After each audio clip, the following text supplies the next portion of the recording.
Olá, gurias, tudo bem? Eu tô aqui para dar um retorno do TDE, daquela brincadeira que a gente fez de verdadeiro ou falso. Então, sobre criofrequência, aqui os benefícios aliados às indicações, né? Redução da gordura localizada, estimulação da produção de colágeno, questão da neocolanogênese e melhora do aspecto celulítico. É os mesmos benefícios de uma radiofrequência. E assim vai ser com o tempo, assim vai ser com a área aplicada. O que muda da criofrequência para a radiofrequência, de fato, é o que eu anotei aqui atrás, quer ver?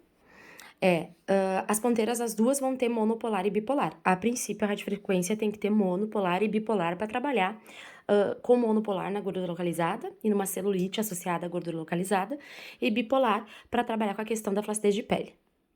A potência é o que muda bastante. Por exemplo, a criofrequência que eu dei aula no semestre passado é a Axel da Fismatec. Ela tem 900 watts de potência, enquanto o Effect da HTM tem 100 watts de potência. Isso muda porque eu vou ter muito mais potência, entregando tanto monopolar como bipolar, mas entregando mais resultado.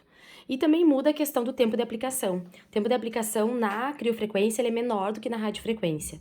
E na criofrequência a gente não usa termômetro para aplicação, tá? Porque a gente vai trabalhar conforme o sensorial e a coloração que essa pele vai adquirindo. Contraindicações são as mesmas da radiofrequência, exceto o fato de daqui a pouco alguma doença relacionada com o frio. Então, esse paciente de criofrequência não vai poder ser paciente para criofrequência.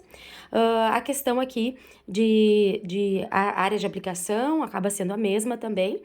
E sim que a criofrequência tem uma ponteira super resfriada. Então, a gente ganha em qualidade quando a gente usa um equipamento mais potente. Aqui o segundo card é microagulhamento. Então, quem trabalhou CAD colocou as indicações, são essas mesmas, né? Ruga, acne, flacidez, estrias, né? Bem interessante.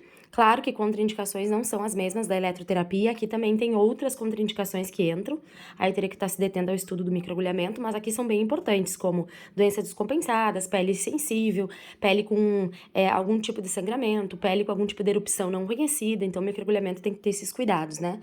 Usar sempre produto estéreo, né? Então cuidar bastante com a questão de colocar fora, se for rolo de aplicação, ou se for caneta, o cartucho, né? Então, aqui o microagulhamento se deteve nesse sentido de explicar o que é a técnica, né? E falou sobre os benefícios também. Então, aqui, ó, efeito mecânico, né? Que potencializa a produção de colágeno. Os benefícios também estão bem descritos, né? Tô deixando um pouquinho parado para quem quiser ler, que tá bem interessante. Ali, ó, absorção de cosméticos na pele. O sentido sempre fazendo vertical, horizontal e diagonal, né? Então, fazendo uma trama aí para ficar certinho na aplicação. E com certeza que teria muito mais a ser falado, era só um rápido, era tipo um spoiler do microagulhamento, né? Ultrassom convencional foi colocado ali que gera através de uma corrente, na verdade é de alta frequência, tá? Eu esqueci de riscar aqui, ó. Sempre vai ser uma corrente de alta frequência, nunca de baixa, tá? A cavitação é estável, ela vai ser instável quando eu tiver uma ultracavitação, que é o CAVIS que a gente viu na última aula. Vai sim agredir a membrana do adipócito e se for uma ultracavitação com uma potência bem alta, vai causar ruptura da membrana e por via adipocitolítica a gente vai ter o consumo através da noradrenalina, de estímulo da noradrenalina, a gente vai ter esse consumo dessa quantidade calórica, vai ter uma metabolização pelo organismo. Então aqui fala também a questão do ultrassom quanto frequência, as frequências mais baixas são mais profundos, os tecidos mais profundos e as mais altas os mais superficiais. Os tipos de ultrassom, a gente precisa lembrar que tem vários tipos de ultrassom, do convencional à ultracavitação, de alta potência, terapia combinada, tem ultrassom focal, microfocado, macrofocado, então a gente tem que sempre saber que tipo de ultrassom a gente vai trabalhar. A potência, mesmo que aqui esteja uma relação com a ERA, digamos que esse convencional tenha 8 centímetros de ERA, a potência por centímetro quadrado, num todo, vai ser 3 watts por centímetro quadrado, tá? Sempre lembrar do tempo de aplicação, que é a área dividido pela ERA, e lembrar que o ultrassom convencional e que não seja focado ou ultracavitação, a gente gosta muito de trabalhar com a fonoforese, que é o quê? É usar ativo no gel que a gente vai estar trabalhando, gel já com ativos, não precisa ser polarizado, porque é só para fonoforese, para aumentar a permeabilidade desse gel. Então aqui, né, também assim um resuminho rapidinho sobre ultrassom. Aí entramos na questão da cosmetologia. Aqui falou muito bem com a questão de o que cosmetologia a gente tem que ter a fórmula, componente, substância, mas aqui de forma específica o que eu quero é a questão de quais ativos são bons para celulite. É isso que a gente precisa, saber ativos para celulite. Então, se pegar naquela aula lá da Corporal 1, que eu falo de celulite, da Corporal 2, tem todos os ativos usados na celulite, beleza? Terapia combinada, muito bem descrito também, tá? A terapia combinada aqui não está escrito, pelo menos eu não achei, mas é o híbrido, tá? Até pelas funções que estão descritas aqui é do híbrido e pelos parâmetros. Olha lá, o híbrido tem 54 watts de potência, mas a densidade vai ser 3 watts por centímetro quadrado, né? Modo de emissão contínuo e pulsado. E o híbrido a gente acopla com gel sim, né? Inclusive pode ser gel com princípio ativo, não precisa ser polarizado. Se quiser ser tudo bem, daí tu vai usar junto com o ultrassom, junto com a iontoforese, daí sim vai usar polarizado. Mas quando é só ultrassom, pode ser não polarizado. Indicações e contraindicações bem postas aqui também. Então aqui falou sobre terapia combinada, mais voltada ao híbrido, tá? Perdi um pouquinho o zoom, bem descrito também a questão da terapia combinada. A drenagem linfática, então eu vou começar por aqui, ó, para quem quiser realmente fazer a leitura vale a pena. Então eu vou estimular vários linfonodos, né, antes de começar a técnica. Começo pela questão dos sub e supraclaviculares, vou para os axilares, cubitais, que fica na região do cotovelo, inguinais, né, entre a sífise púbica e a coxa, poplíteos abaixo do joelho e os maleolares, que são lá do ladinho do tornozelo, maléolo medial e maléolo lateral. Após essa estimulação, vou escolher a técnica que eu vou usar. Normalmente a gente usa Leduc misturado com Voder, eu sou uma que gosto muito de fazer Pauper Roller de Voder, bombeamento e bracelete. Mas e o tempo de aplicação? Em média, uma drenagem linfática corporal é 1h10, 1h15 e uma facial vai de 20 a 30 minutos. O tempo de manobra ele é contado quando a gente pronuncia a palavra 1001, é 1 segundo. Esse é o tempo que tem que levar uma manobra de drenagem linfática. Uma manobra sem uma grande pressão, ela precisa ir até 50 milímetros de mercúrio negativo. Isso a gente poderia estar verificando através de um esfigno, de um aparelho que verifica a pressão arterial, para ver qual seria esse sensorial de 50 milímetros de mercúrio. E aí o tempo de manobra, então a gente conta 1001, 1002 para cada manobra, até que a gente pegue o ritmo e não precise mais contar. Indicações são inúmeras, né, na estética também. A gente tem edemas, celulite, inclusive a própria gordura localizada, tá? Paciente muito que tá com sobrepeso precisa de drenagem linfática. Contraindicações, tem que tomar bastante cuidado, paciente com alterações vasculares periféricas, a própria trombose, né, insuficiências renais, porque a drenagem sobrecarrega a quantidade realmente de linfa que vai para o meio intersticial e que vai acabar vai sobrecarregar os rins. Então, câncer, né, daí seria só com autorização médica. E os benefícios aqui, os efeitos fisiológicos, né? Melhoras, várias melhoras para todo o sistema como um todo, né? Inclusive melhora da homeostase corporal.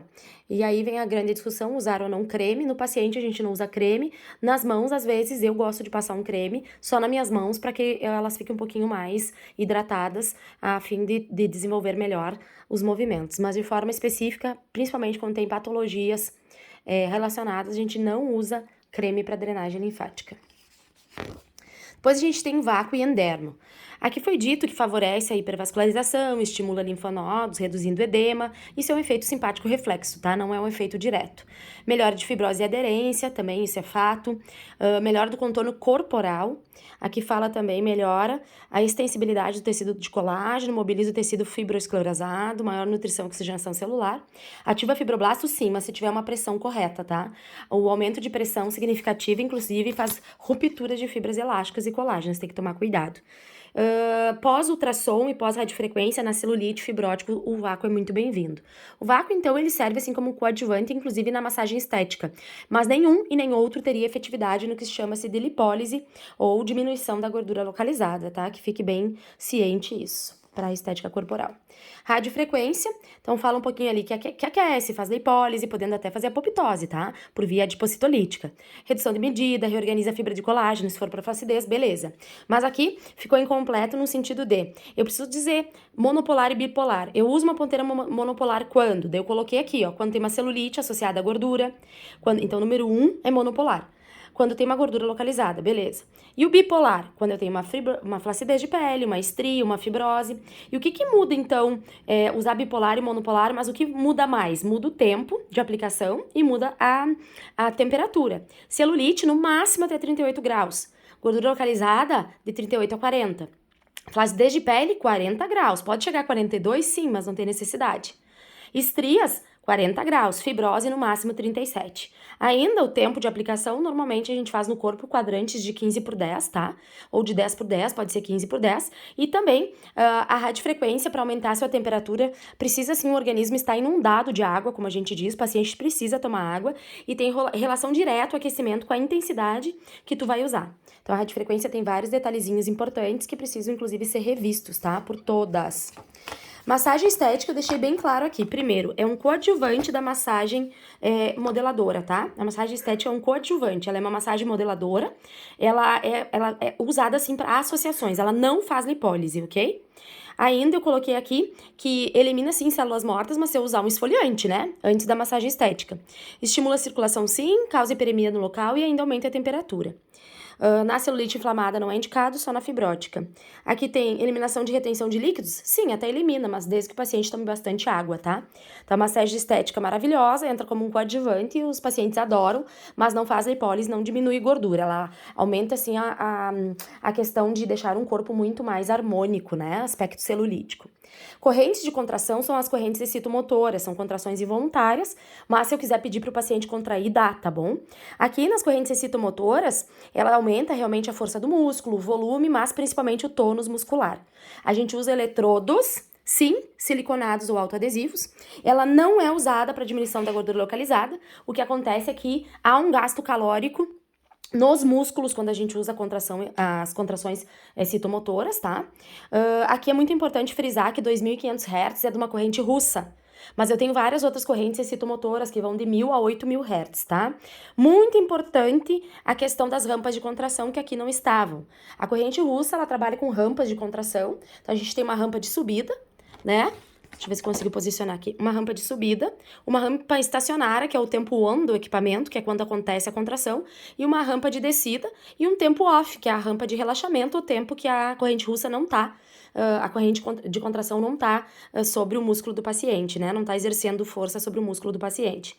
O tempo de aplicação pode ser de 30 até 60 minutos, e é muito importante falar aqui de intensidade, graduado em miliampere, já que essa intensidade correlaciona diretamente o estado de contração do músculo. Quanto maior a intensidade, maior a questão das quantidades de fibras motoras que vão estar sendo contraídas na contração X ou Y, beleza? E ainda teve as meninas que não trouxeram o TDE, tudo bem, beleza? Encerramos por aqui. TDE, já não falamos mais disso, mas pelo menos temos uma super revisão aí para que vocês possam ter mais e mais saber sobre o que vocês amam, que é a estética. Até mais, gurias, um beijo.